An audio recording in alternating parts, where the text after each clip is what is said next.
저는 오늘 창세기 45장 말씀을 중심으로 고난을 통해 빚어진 보석 같은 신앙이라는 제목을 함께 은혜를 나누고자 합니다.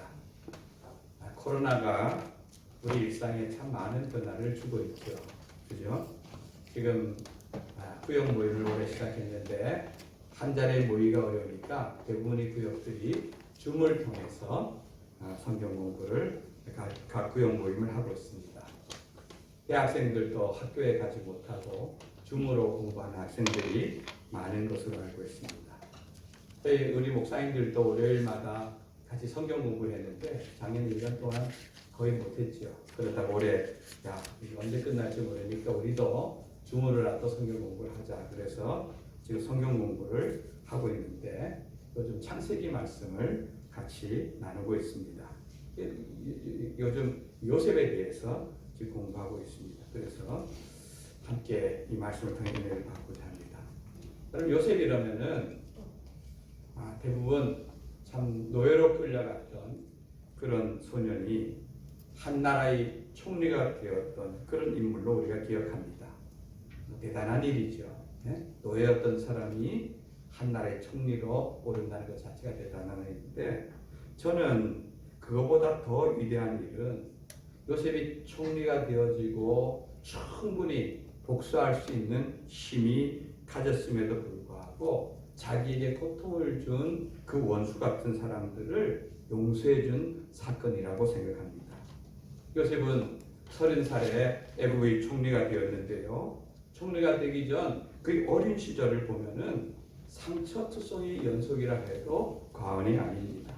요셉은 어린 나이에 일찍 어머니를 여의었습니다. 그 동생 베냐민을 낳으면서 어머니가 노산으로 인하여서 결국 죽었으니까 아마 요셉이 불과 한 2-3살 정도의 나이가 아니겠습니까? 어머니 사랑을 제대로 받지 못했고 아버지에게는 어머니 외에도 다른 3명의 그런 어머니라고 부르는 사람이 있었습니다. 거기에서 10명의 형들이 있었습니다. 그런데 이 어린 나이에 고아가 같이 된 이 두 형제를 베냐민과 요셉을 그 아버지인 야곱은 특별히 사랑했습니다. 그리고 이 돌아가신 그 어머니는 그 야곱이 부인 4명 가운데 가장 사랑하던 그런 여인이기 때문에 더한 것이죠. 그래서 다른 형들은 다 들에 가서 양을 먹이고 양들과 뒹굴면서 지내고 하는데, 이 요셉은 어렸을 뿐 아니라 그에게는 집에서 좋은 옷 입히고 좋은 음식 먹이고 그를 특별하게 이렇게 키웠습니다. 그러니 형들이 그를 보는 시선이 좋은 시선이겠습니까?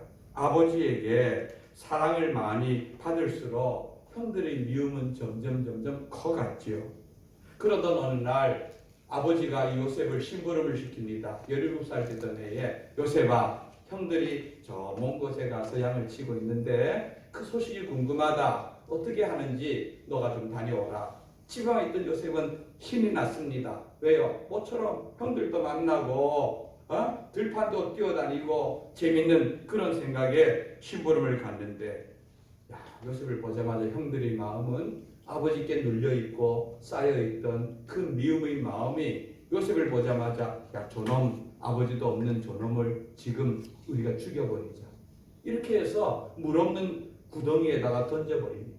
여러분, 그 빈 광야에서 물 없는 구덩이에다 던져버리면 이건 요즘 저 휴대폰이 있는 것도 아니고 연락할 수 있는 것도 아니고 지나가는 사람이 발견될 수도 없고 거기서 그냥 굶어 죽는 겁니다. 그런데 그중에 한 명이 우리가 이렇게 동생을 죽이면 뭐 하느냐. 저기 지금 애굽으로 가는 저 상인들이 지나가고 있는데 우리 동생을 저기다 팔아버리지. 우리 눈에서 아예 안 보이고 우린 돈도 벌고 얼마나 좋겠느냐 해서, 아니 이 요셉이 아버지에게 좀 더 사랑을 받는다 해서 그게 형들이 그를 죽일 만한 죄고 팔아먹을 만한 죄를 지었습니다. 그런데 형들이 그를 팔아버렸습니다. 노예로 팔아버렸습니다. 여러분, 하루아침에 이 노예로 팔려가는 그 요셉의 마음에 이 형들에 대한 그 상처가 얼마나 크게 남았을까요? 좋은 옷 입고 사랑받던 그 아들에서 하루아침에 노예로 전락하는 것입니다. 애굽에 내려가니 언어도 다릅니다. 풍습도 다릅니다. 모두 하나도 소망이. 여러분 거기에서 그 밑바닥 인생에서 팔려간 그 집에서 그는 살아남기 위해서 얼마나 힘들고 그런 고된 그런 세월을 보냈을까요? 그렇게 큰 세월을 보내고 어느 정도 이제 언어도 익숙해지고 그 가정에서 비록 신부는 노예였지만 가정 전체를 통솔하는 총무의 자리가 되었는데 젊고 똑똑하고 이 잘생긴 요셉을 자꾸 사모님이 이상한 눈짓을 보내는 겁니다. 유혹을 하는 겁니다. 근데 요셉은 자기를 그렇게 인정해주고 키워준 주인을 배신할 수가 없어서 끝까지 정절을 지킵니다. 그러면 어떻게 됐어요? 결국 그 나쁜 사모님이 이 요셉이 자기를 겁탈했다는 이 누명을 씌워서 그를 감옥에다 보낸 것입니다. 형들에게 달려왔어요. 예? 또 주인에게 정절을 지키기 위해서 애썼는데 그만 감옥에까지 가게 됐어요. 여러분 이보다 기구한 운명이 어디 있겠습니까? 여러분 사람이 이 정도 되어지면은 남는 것이 아마 악밖에 없을 거예요. 예? 내가 어떻게 하면은 이 원수를 갖고 죽나 하는 이런 마음, 예? 그런 생각 가운데 혼돈 사로잡힐 것은 일반적인 사람들의 모습 아니겠습니까? 그런 요셉에게 2년 만에 기회가 왔습니다. 애굽 왕이 어느 날 하루는 꿈을 꾸었는데 애굽에 있는 꿈을 해석할 수 있는 사람들을 몽땅 데려다가 그 꿈을 해석하려 했지만 어느 누구도 해석을 못하는 겁니다. 그래서 이 감옥에 있는 요셉에게까지 기회가 왔습니다. 그런데 요셉이 가서 그 꿈을 멋지게 풀이를 해냅니다. 그런데 왕은요 그 꿈을 다 들어보니 이 꿈은 단순하게 해석만 해서 될 일이 아니라 이 꿈은 앞으로 이 나라의 흥망성쇠를 앞으로 이 나라가 커지느냐 아니면은 완전히 망하느냐 하는 그것을 가늠하는 큰 엄청난 일인 것을 왕은 알았죠. 그러면 이 거대한 이 나라의 좌우하는 이 일을 누구에게 맡길까? 그때 보니까 그 꿈을 해석하고 풀어준 요셉이 눈앞에 있는 겁니다. 그래서 이 거국적인 일을 요셉에게 맡기기로 작정을 합니다. 절대적인 왕권에서 가능한 일이죠. 그래서 요셉은 하루아침에 감옥에 있던 그 죄수가 애굽의 총리라고 하는 2인자의 실제적인 2인자의 자리에 오른 겁니다. 뭐 하룻밤 자고 일어났더니 스타가 되었다는 그런 말과 같이 엄청난 신분 상승을 한 것이죠. 여러분 노예로 팔려왔던 13년 전만 해도 그가 13년 만에 애굽이라는 나라에 그런 거대한 총리가 된다는 것 상상도 못할 일이 아니겠습니까? 여러분 이런 실권을 가진 이런 자리에 올랐다면은 여러분 같으면 제일 먼저 뭔 일부터 하겠습니까? 아마 저 같으면은 그 자기를 감옥에 집어넣은 그 보디발의 안에 잡아다가 내 죄를 내가 알렸다 하고 족쳐서 그죠? 내가 언제 너를 꼬시려고 했느냐? 너가 나에게 눈짓하지 않았느냐? 이렇게 해서 그를 감옥에 넣고 그렇게 해야지 한풀이가 되지 않겠습니까? 그런 성경은요 요셉이 한 번도 그런 결정이나 그런 일로 갔다고 성경은 기록하지 않습니다. 오히려 요셉은 용서의 길을 택해갑니다. 용서의 길. 여러분 용서라는 것 여러분 얼마나 잘 하는지 몰라도 용서라는 것은 그렇게 결코 쉬운 문제가 아닌 것입니다. 우리가 신앙생활을 하고 또 교회에서 헌금 생활도 하고 봉사 생활도 하고 전도도 하고 이렇게 하지만 나에게 아픔을 주고 나에게 상처를 준 그런 사람들을 용서하는 것 결코 쉬운 일이 아닌 것이죠. 그런데요 성경은 뭐라고 가르치고 있습니까? 로마서 12장 20절 21절 우리 한번 읽어봅니다. 시작. 내 원수가 줄이거든 먹이고 목마르거든 마시게 하라. 그리함으로 내가 숯불을 그 머리에 쌓아 놓으리라. 악에게 지지 말고 손으로 악을 이기라. 여러분 이 참 멋진 말씀이죠, 그죠? 악에게 지지 말고 손으로 악을 이기라. 원수가 줄이면 먹이고 목마르면 마시라. 그런데 이게 참 멋지고 참 귀한 말씀인데 이게 내 문제가 돼요. 내가 이런 원수의 문제에 걸려버리면은 과연 정말 그가 줄이면 먹이고 목마르면 마시게 할 사람이 우리 가운데 몇 분이나 될까요? 사실 하나님의 말씀이 멋진 말씀 같지만 그 길을 순종하는 길은 그렇게 쉬운 길이 아닙니다. 왜냐하면은 이것은 우리 마음의 감정과 역행되는 길이기 때문에 우리 마음대로 마음이 가는 대로 감정대로 가면은 참 쉽지만 그 감정과 역행되어져 가는 길을 가기에는 그 감정을 이길 수 있는 무언가 우리에게 필요한 것입니다. 여러분 이 길을 요셉은 선택해서 가고 있는 것입니다. 그럼 그가 그 길을 갈 수 있던 비결은 뭐겠습니까? 첫째는 상처보다 더 큰 하나님의 은혜를 경험했기 때문입니다. 여러분 요셉은 형들에 의해서 노예의 자리에 내려갔습니다. 보디발의 아내에 의해서 죄수의 자리로 내려갔습니다. 그런데 하나님은 그를 들어서 애굽의 총리의 자리에 앉혔습니다. 고난보다가 더 큰 하나님의 은혜가 그의 마음속에 있다 보니 원수를 갚는 것보다 용서하는 길을 선택할 수 있었던 것입니다. 그러면 요셉이 그 은혜가 그 마음에 더 컸다는 것을 어떻게 알 수 있느냐? 그가 그곳에서 자식들의 이름을 짓는 것을 보면은 알 수가 있습니다. 여러분, 우리 자녀들 낳았을 때 자녀 이름 보통 누가 짓습니까? 아빠가 짓죠, 그죠? 부모가 상의해서 짓거나 아니면 아빠가 짓습니다. 예? 여러분, 우리 믿음의 사람들이 자기 자녀들의 이름을 지을 때에 그 자녀 이름 속에 신앙 고백을 담아서 짓는 것입니다. 여러분 자녀들 그렇게 부부가 아마 임신했을 때에 서로가 자녀 이름을 놓고 고민하면서 우리 아들이 어떻게 되길 바란다, 이 아들이 어떻게 되길 원한다 하는 그런 마음을 우리나라의 그 이름도 뜻글자가 아니니까 한문으로 쓰니까 그죠? 저도 은혜은 시물식 이런 은식이란 이름인데 식자는 우리 가정이 가문의 돌림자고 앞에 먼저 한자를 넣어야 되는데 저희 시대에 60년 전에 이름에다 은혜은자 요즘은 뭐 하은이 예은이 이름이 주은이 많지요, 그죠? 교회 다니는 애들 보면 다 이름이 다 그런 아이들이 많잖아요. 은자를 많이 쓰지 않습니까? 그죠? 저희 때에는 은자를 이렇게 은혜은자를 뒤에 쓰는 경우가 그렇게 흔하지 않았습니다. 근데 저희 아버지가 예수님을 믿다 보니까 하나님의 은혜로 이 자녀를 주었다 해서 저를 은식이라 이렇게 지은 걸 알 수가 있습니다. 여러분, 이 요셉도 자기 아들을 낳았는데 그 이름을 무엇라 지었는지 창세기 41장 51절에 이렇게 지었습니다. 시작. 요셉이 그의 장남의 이름을 므낫세라 하였으니 하나님이 내게 내 모든 고난과 내 아버지 온 집 일을 잊어버리게 하셨다 하며. 므낫세라고 하는 아들을 낳고 요셉이 총리가 되어서 결혼해서 므낫세라는 아들을 낳고 이름이 므낫세라 지었는데 므낫세라는 이름의 뜻은 잊어버리다, 가볍게 여기다 이랬는데 여기 보면은 뭘 가볍게 여겼단 말입니까?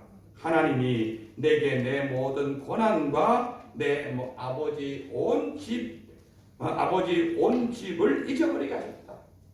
내 형들이 나를 팔고 내 형들이 당한 모든 지난날의 고난, 저 보디발의 아내가 나를 감옥에 집어넣었던 그 고난, 그 모든 것이 이제는 가벼워졌다는 얘기입니다. 그래서 잊을만한 이런 얘기가 됐다는 것입니다. 그러니까 하나님의 은혜가 그에게 크니까 지난날 당했던 그 고난이 오히려 작게 느껴진 것입니다. 형들에게 당한 고난, 애굽에서 당한 고난보다도 더 큰 하나님의 은혜가 요셉을 완전히 지배해버린 것입니다. 여러분, 그리고 이런 과거를 지난날의 상처를 풀어버린 이 요셉에게 하나님은 어떤 축복을 주셨는지 둘째 아들을 낳았을 때 이름을 보면 알 수 있습니다. 52절 말씀 읽어봅니다. 시작. 차남의 이름을 에브라임이라 하였으니 하나님이 나를 내가 수고한 땅에서 번성하게 하였다 아미라. 아멘.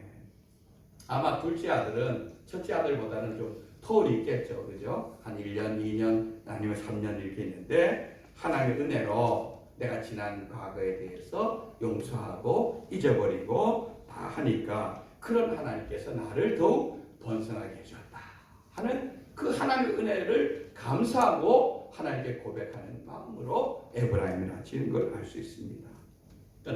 저는 오늘 예배드리는 이 시간 여러분 심령 속에 이 므낫세의 은혜, 과거에 대해서 잊어버리는 은혜, 그리고 에브라임의 축복, 하나님의 은혜 가운데서 번성하여 주는 축복이 충만하기를 주님의 이름으로 축원드립니다. 여러분 아마 인생을 살면서 아마 여기 있는 분들, 어린 우리 학생들부터 어르신들까지 아마 살면서 나는 상처가 하나도 없다 이런 분은 아마 안 계실 겁니다.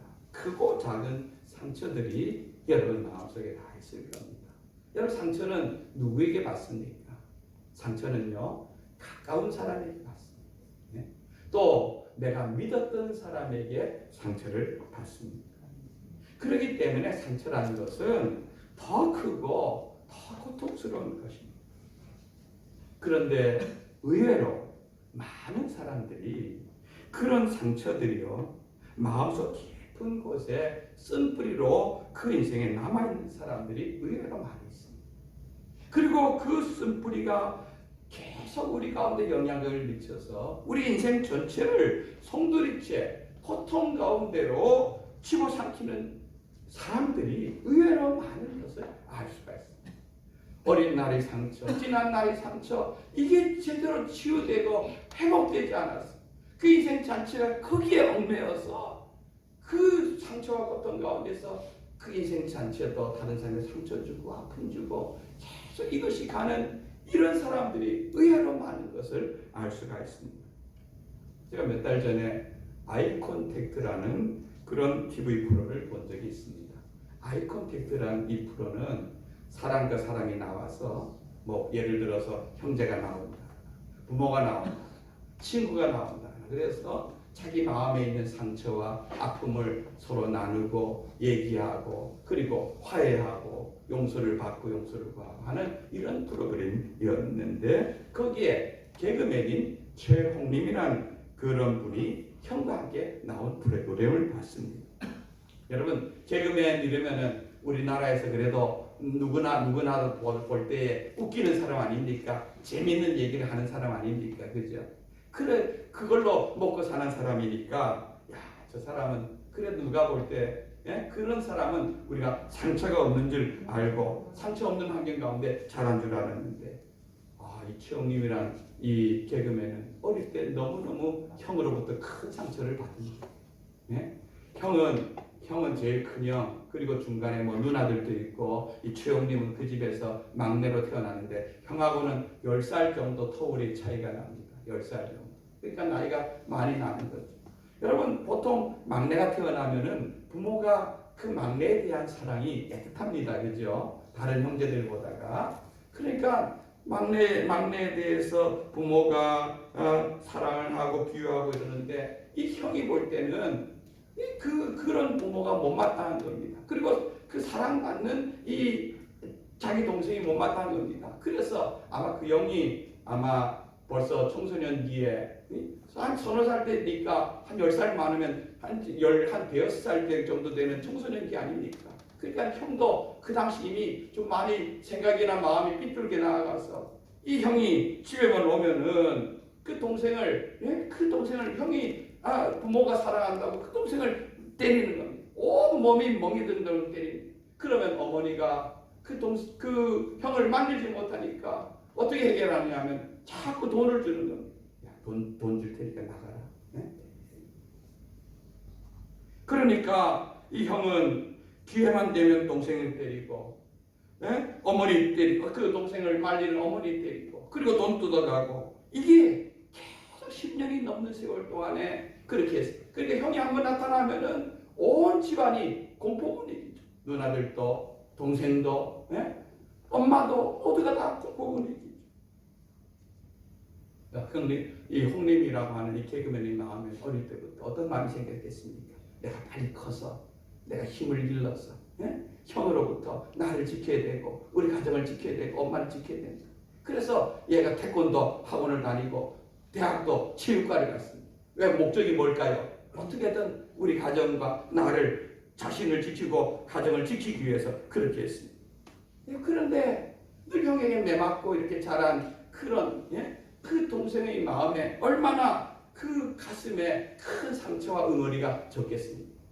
나중에 개그맨이 되고 이렇게 하니까 그 형의 아들이 자기가 형님이가 삼촌이죠. 그 형의 아들이 조카가 이 개그맨의 삼촌에게 전화를 했어요. 삼촌, 내가 돈이 급해. 그런데 돈 30만 원만 보내주세요. 여러분, 보내줬겠습니까? 안 보내줬겠습니까? 안 보내줬어요. 한 칼에 돈 없다. 돈 없다. 여러분, 그렇게 말하니까 그 조카는 얼마나 마음에 큰 상처가 나겠어요. 나는 이제 앞으로 다시는 삼촌 안 본다. 삼촌 안 본다.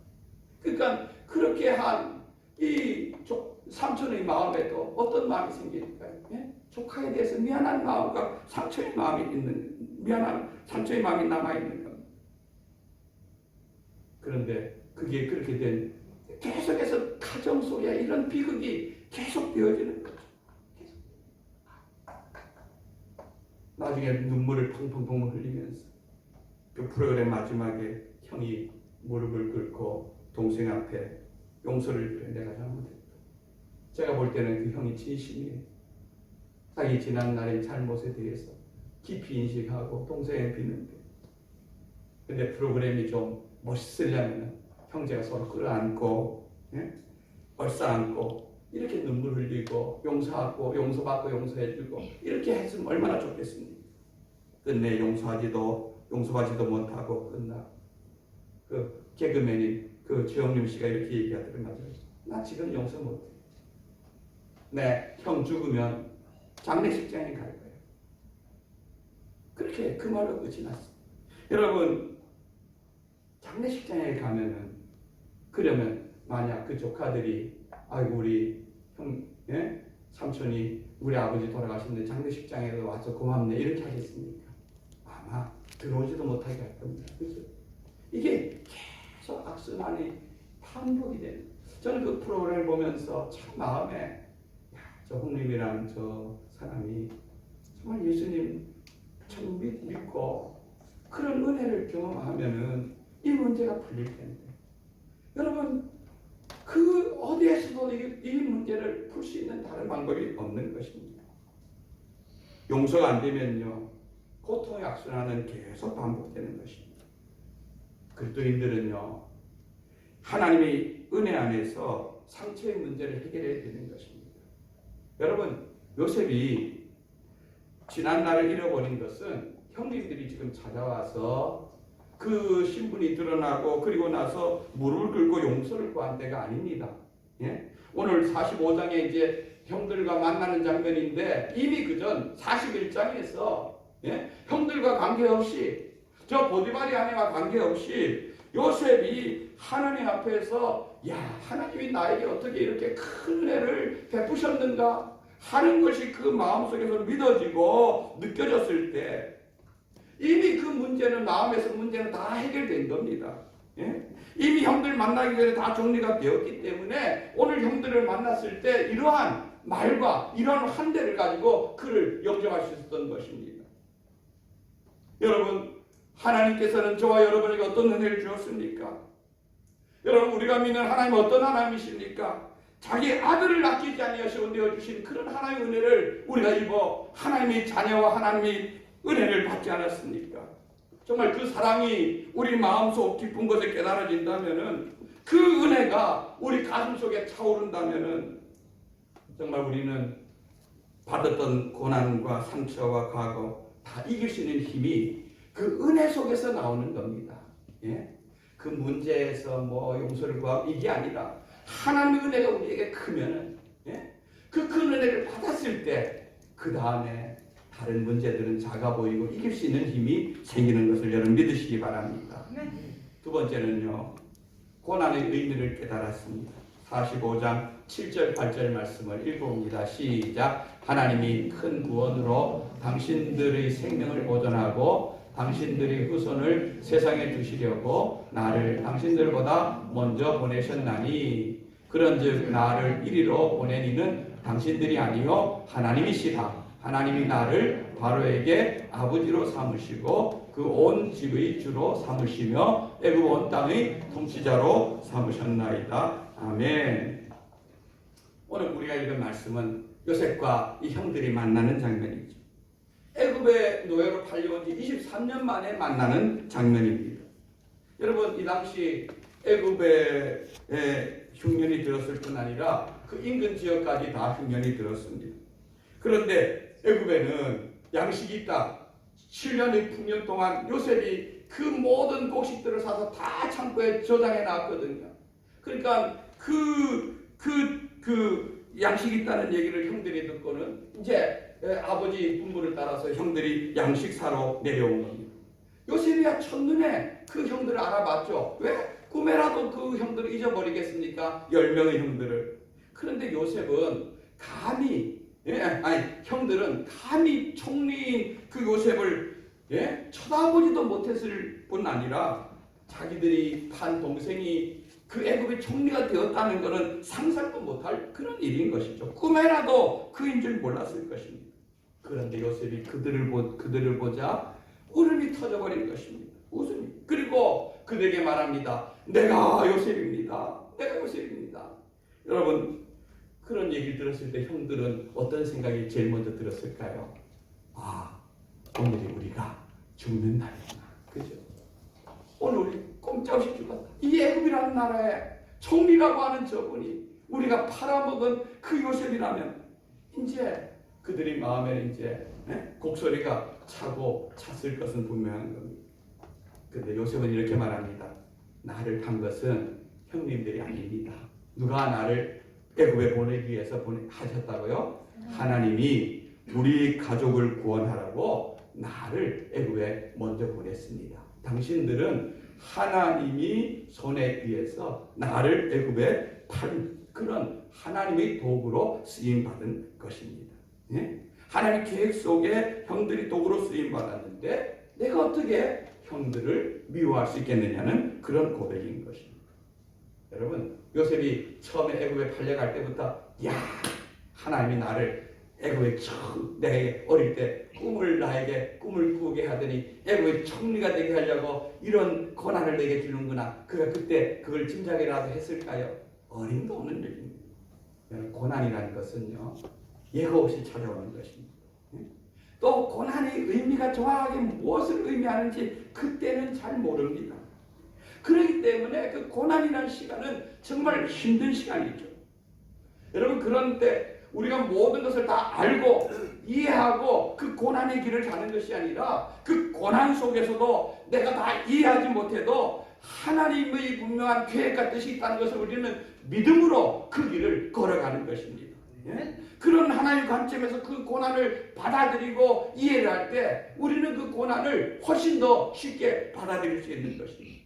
요셉이 그랬습니다. 형들이 팔리고 또 감옥에 가는 것도 힘들었는데 그런데 그런 억울한 일을 당할 때 왜 형들이 나를 팔았을까? 왜 저 여자가 나를 감옥에 집어넣었을까? 이런 일에 그는 그런데 허비하고 거기에 낭비하는 시간이 없었습니다. 그는 오히려 성경에 보면은 하나님과 동행했다. 하나님이 그를 형통케 했다. 이런 말을 감옥에서도 노예 생활에서도 쓰고 있는 것입니다. 그러니까 요셉은 어떤 상황에서도 그 고난 속에서도 이해는 다 못했지만 하나님을 놓치지 않는 그런 믿음의 사람이었던 것을 알 수가 있습니다. 그런데 그 하나님이 계획이 20년이 지난 지금 하나님의 큰 계획이 이제 그의 눈에 확연하게 드러나는 거죠. 이래서 하나님이 나를 형들에게 위해서 애굽에 팔려오게 했구나. 내가 감옥에 가지 않았으면 어떻게 왕의 곁으로 갈 수 있는 그 관원을 만날 수 있었겠는가. 그것도 다 하나님의 계획이었구나. 이게 되니까 하나님의 관점에서 그 큰 그림이 보이니까 그 형제들과 그 여인에 대해서 용서할 수 있는 마음이 이미 그 전에 이미 그에게 생긴 것을 볼 수가 있는 것입니다. 여러분, 우리들 닥치면 고난이 닥치면요. 왜 이런 고난이 오는지 당장은 우리가 다 이해하지 못합니다. 그러나 우리는 하나님을 신뢰하시기 바랍니다. 하나님은요 우리를 가장 복되고 귀한 길로 어떤 고난 속에서도 인도하신다는 것을 기억하고 하나님 의지하시는 믿음의 심령 되기를 바랍니다. 이해가 되지 않아도 그 하나님 놓치지 않는 인생 되어질 때 우리는 승리할 수 있습니다. 여러분 진주가 어떻게 되는지 아시죠? 조개 속에 모래가 들어가거나 이렇게 한 이물질이 들어가면 조개 속에 모래가 들어간다고 해서 모두가 다 진주가 되는 거 아니에요. 대부분이 그 조개들은 그 진주 속에 들어온 모래 때문에 그 모래를 이겨내지 못해서 다 죽어버립니다. 폐쇄해버립니다. 그런데요 조개 속에 모래가 들어오면 이 진주는 자기 그 액체를 분비해서 그 모래를 감쌉니다. 싸매고 그래서 어느 순간 보면은 그것이 보석이 되어지고 진주가 되어지고 값진 그런 것이 그 조개를 통해서 탄생하는 걸 볼 수가 있는 것입니다. 요셉이 참으로 빛나는 것은 그 고난을 품고 그 고난 속에서 보석 같은 그 아름다운 믿음을 드러냈다는 것입니다. 우리 인생에 던져지는 고통의 모래알 같은 그 고난 때문에 죽어 없어지는 그런 인생이 아니라 그것을 진주로 빚어낼 수 있는 그런 믿음의 보석 같은 신앙이 되기를 주님의 이름으로 축원드립니다. 아멘.